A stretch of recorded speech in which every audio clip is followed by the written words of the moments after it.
Bem-vindas e bem-vindos ao podcast Vozes do Patrimônio, História e Memória em Santarém, Pará. Uma série dedicada a explorar e debater a história e a preservação da cidade. Este projeto nasce de uma pesquisa de extensão universitária conduzida pelos alunos calouros do curso de Bacharelado em Gestão Pública e Desenvolvimento Regional da Universidade Federal do Oeste do Pará, sob a coordenação do professor Dorival Bonfá Neto. Junte-se a nós para conhecer, valorizar e refletir sobre os bens que guardam a identidade e a memória de Santarém.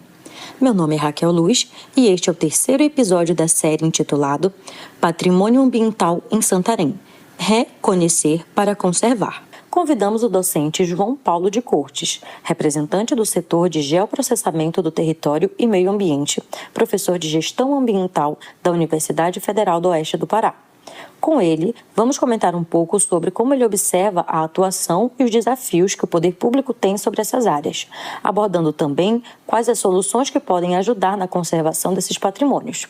Repasso a palavra para o docente Frank. Quais os maiores desafios do poder público para consolidar o desenvolvimento econômico e a preservação desses patrimônios? Os desafios de fazer valer a legislação, né, de fazer política, não só no Brasil, né? Eu acho que tem a ver com essa correlação de forças que é muito desigual, num cenário que também é um cenário político e econômico desfavorável, o que coloca uma pressão muito grande, né, para os atores que se ponham de forma incisiva mesmo, né? Então, eu acho que isso demanda da universidade que a universidade esteja engajada nesses processos, né? Demanda dos movimentos que consigam se articular entre si para que a sua incidência seja mais efetiva e tudo mais, porque do outro lado, né, quando vocês trazem o desenvolvimento econômico, os agentes do desenvolvimento econômico são muito articulados. Eles são extremamente articulados, né?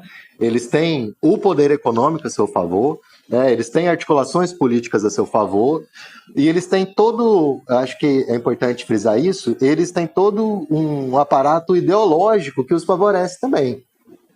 Né? Quando a gente fala de aparato ideológico, a gente está falando de como negar, por exemplo, uma obra que promete aumentar emprego, que promete trazer renda, né, que promete melhorar as condições de infraestrutura para uma região tão carente de tudo isso. É um dilema muito grande, né?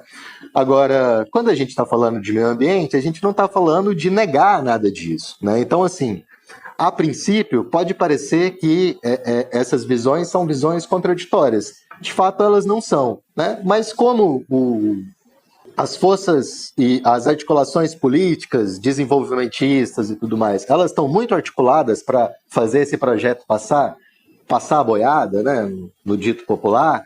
Então elas fazem parecer que o meio ambiente está contra, né? Elas fazem parecer que as populações tradicionais são atrasadas, elas fazem parecer que a universidade não quer que nada disso aconteça, né? Quando na verdade, assim, né, a pauta que deve ser colocada é sobre como tudo isso deve ser feito, né? E sobre também a soberania dos territórios para decidir como que essas coisas devem ser feitas e também, de fato, se elas devem ser feitas, né? Se elas devem ser feitas naquele lugar, daquela maneira, né? Então, o desafio é para que o campo progressista consiga se articular de modo a fazer frente, né, a essa boiada que insiste em passar. Quais as soluções que podem ser implementadas a curto, médio e longo prazo para a conservação desses patrimônios? Olha, esses patrimônios, eles estão submetidos a uma série de legislações. Você tem o Código das Águas, tem o Código Florestal. No caso dessas áreas marginais ali, a Nova Moaçara, você tem o Código de Mineração, que vai disciplinar a exploração mineral ali naquelas serras, né? Você tem o SNUC. Então, eu entendo que a primeira coisa é fazer valer as legislações pertinentes a cada um desses casos, né? Então, eu entendo que essa é a primeira coisa. Eu acho que, né, antes de inventar a roda, a gente tem que entender a roda e fazer a roda rodar. A gente sempre tenta pensar a partir do que está posto, né? A gente tem nossas críticas, por exemplo, ao Código Florestal e tudo mais, mas ele é o que está posto, então a primeira coisa é que ele seja cumprido, né? E da mesma forma, acho que isso se aplica às unidades de conservação, e aí volta o que a gente estava conversando antes sobre fazer valer esses conselhos, né? Enfatizando a importância dos conselhos, não só dos conselhos nas unidades de conservação, mas os conselhos do município. É muito importante que a sociedade civil, é muito importante que as universidades, né? É muito importante que a gente esteja atento aos espaços nos conselhos, que são os espaços onde a gente, de fato, consegue incidir sobre as políticas públicas, sobre a tomada de decisão no nível do município, né, do estado, enfim. Então, acho que ocupar esses conselhos a partir das habilidades, né, que a gente tem, por exemplo, dentro da universidade ou enquanto movimento social, é uma parte muito importante para que isso funcione. Tanto o Conselho de Meio Ambiente, o Conselho da Juventude, né, o Conselho, enfim, os conselhos que estão aí dentro da hierarquia do município, mas também os conselhos das APAs, né, que são as unidades que vocês trazem.